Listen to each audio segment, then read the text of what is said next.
Hey everybody! So today we're going to look at a draft prospect, and that's Alexis Lafreniere, a guy who should go first overall. I don't see any way or scenario that he doesn't, and we're going to take a good look at him. I've been doing draft prospects 3 at a time, but for these top guys that are going to go in the top 4, I think at least the top 4 I'm going to do individually, and if you can see, their stuff takes up all 3 boards, so I don't have much choice. So we're going to look at Alexis Lafreniere, and we're going to get right to it.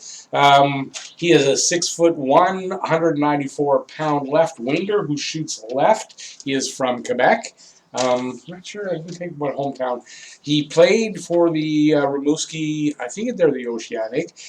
In 2017-18 was his rookie season. I didn't write down here, but he scored 42 goals, so you knew this guy was going to be a goal scorer, and he had talent in, I don't forget how many games, but he had good numbers as a rookie there.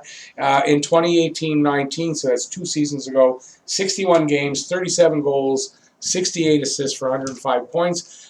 He was voted Player of the Year in the Hlinka Gretzky Cup for the under-18 in 5 games, 5 goals, 6 assists for 11 points. At the World Junior Championship, so that's the under-20, so it's a little bit older guys, he didn't do as well in 5 games, 1 goal, and no assists for 1 point.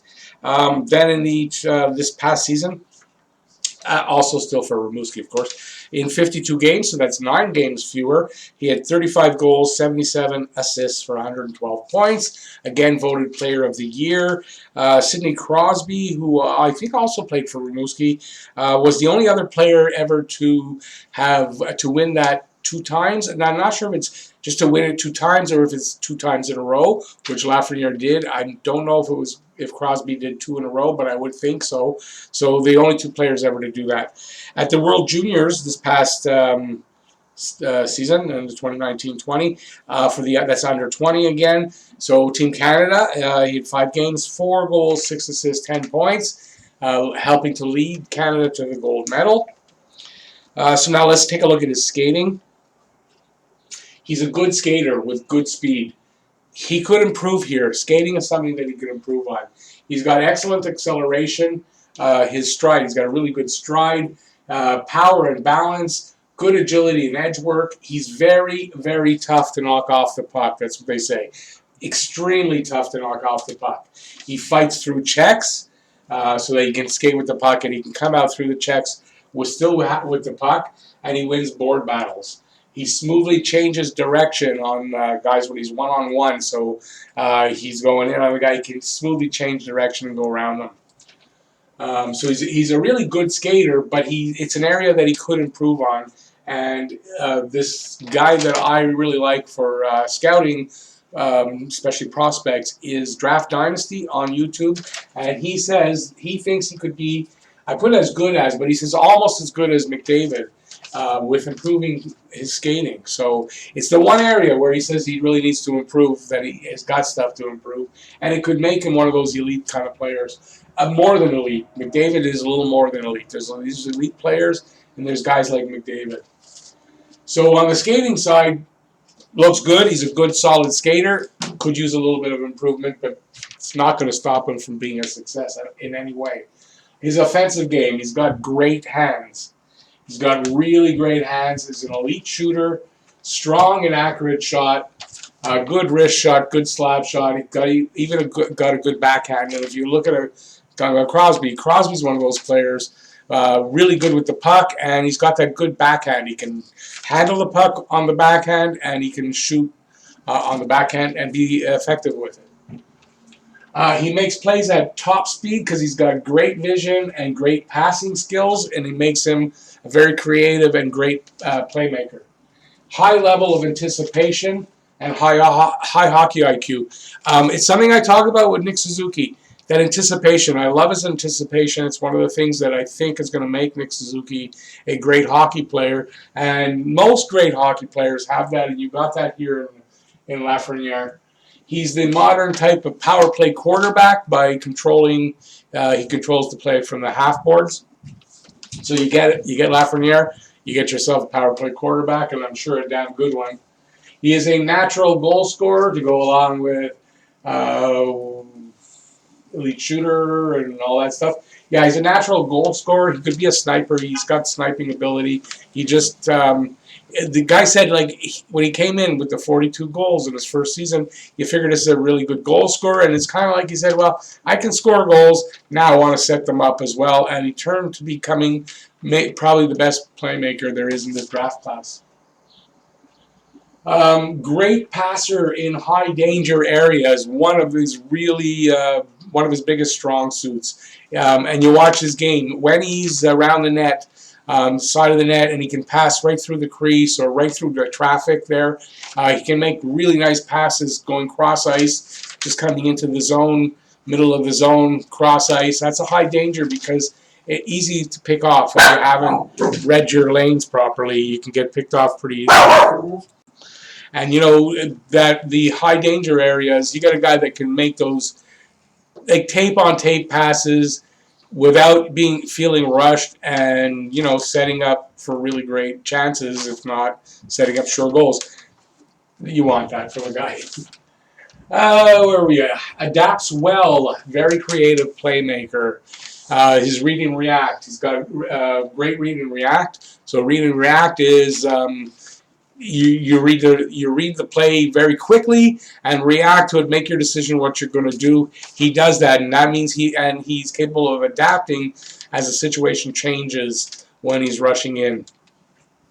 And being able to do that makes him a very creative playmaker. Obviously, if you're adapting, you're going off the skin of your pants almost, you're going to be creative about making those plays. Okay, we're done there. Defensive game. His defensive game, now what I read was it's not as easy to judge him on his defensive play because he doesn't get pinned in his own defensive zone very often, and that's because he's really good at intercepting passes, creating turnovers, and then transitioning that into a chance, either rushing down the ice and getting a shot off or rushing down there and setting up some kind of a play. He's really good at that, so he's good. It's not that he's bad defensively, but he doesn't spend a lot of time in that zone. He drives the play for he drives the offense for his team, and that means that he's always looking to get out of that zone. And when he is in the zone, and I mean the odd time, I guess he can get pinned in. He doesn't get pinned down there. He gets the puck out pretty quickly. Something I talked about, especially this past season with Montreal, getting the puck out of the zone really quick. Get it out of there. Get it out of the zone. Well, he does that really well. He will back check effectively, so he's very willing to back check, so it's not that he doesn't want to do it.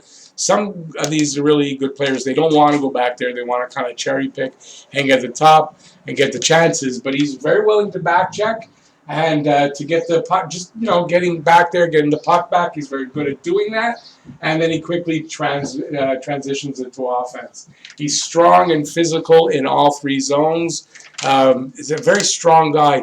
If you compare him to a guy like Quentin Byfield, who's a little taller than him, a little heavier than him, he's more physical, and he uses that physicality a lot better, and he uses it all over the ice. And one Draft Dynasty was saying the one knock on him you could say is when he's having that off night and things aren't really going well for him and he's getting frustrated, he tends to use that physicality, take some more penalties, maybe even just be kind of mean and a little dirty sometimes. So that's when he's frustrated. It doesn't happen often, I imagine, that he's having an off night, but he can do that. So that's one of the things he needs to watch out for. Strive, that's a great anticipation. So his anticipation really works well in the defensive zone for him intercepting passes and creating turnovers that he does transition into the offense. He is a big, strong, physical player at his best in the big games. So when there's a big game, when it's a playoff, whatever, he raises the level of his play, and he's just that much better of a player. He's very close to being a perfect player. I saw that comment a couple of times. Has all the tools and brings them to work. Sometimes you see a comment on a guy, got all the tools, but he doesn't bring all of them to work every night. Lafreniere does. He's a franchise player in the making. Everything you'd look for in an offensive player. He's got the skating. Like I said, he's a bad skater. He can improve that. But he's got the skating. He has got the size, the skill, and the smarts. The 4 S's. 4 S's. I was just looking at that now. Will make all his line mates' fantasy numbers go up. And so this was a comment too I saw that if you take a team like, because Detroit has probably the best chance to get him, I think, Detroit or Ottawa, but Detroit has Dylan Larkin, Anthony Mantha, guys like that. Watch and see their numbers go up. If you're a fantasy pool player, you might want to go and try to get these guys because their numbers are going to get better if he's on their team. So no doubt about it. He goes #1 no matter who has the first pick. Because you see, players talking about, especially for Montreal, trade up and get the first pick, get Lafreniere. Yeah, but the team that has Lafreniere, the first pick, that has that first pick, they're not trading him. And if they are, what are they asking? You're asking for your whole team. So you're not getting it that way. Whoever gets that pick is keeping it, and he's going to use it on Lafreniere. He will make the NHL right away and contribute right away. Without a doubt, in my mind, he makes the NHL out of his first training camp. He contributes, maybe not at his best yet, obviously his first year, but he's going to contribute to whatever team gets him, and he is going to make a difference on that team and to his line mates, or his teammates all over. He is going to be a future captain of his team. That's my opinion. He will be a future captain of whatever team picks him up. And there you go. That's my opinion on Alexis Lafreniere. The #1 overall pick, I would without a doubt think. And there you go. If you like the video, give a thumbs up. While you're on the way down there, or while you're down there doing that, leave a comment about this video, about Alexis Lafreniere, about my opinions on him. Anything you want in the comment section. And if you haven't already, please subscribe, ring that notifications bell, and that is going to get you your daily fix of Bleu Blanc Rouge right here Talking Habs. So thanks for watching, everybody. Really do appreciate that. Please stay safe out there from the virus. Wear a mask, if you're especially going shopping and stuff like that. And with the protests going on, please stay safe with all that. And I want you to get back to watch another Talking Habs video. And if you're interested in memberships, if you see that join button down under there, you can click on that. It's going to show you what memberships are, starting as low as $1.99 a month. And that'll get you exclusive videos, exclusive live streams, and perks. And there are new perks coming all the time. There's going to be new perks. And check that out. Appreciate that. And thanks for watching. Really do appreciate that. Peace out, everybody. Going to see you next video.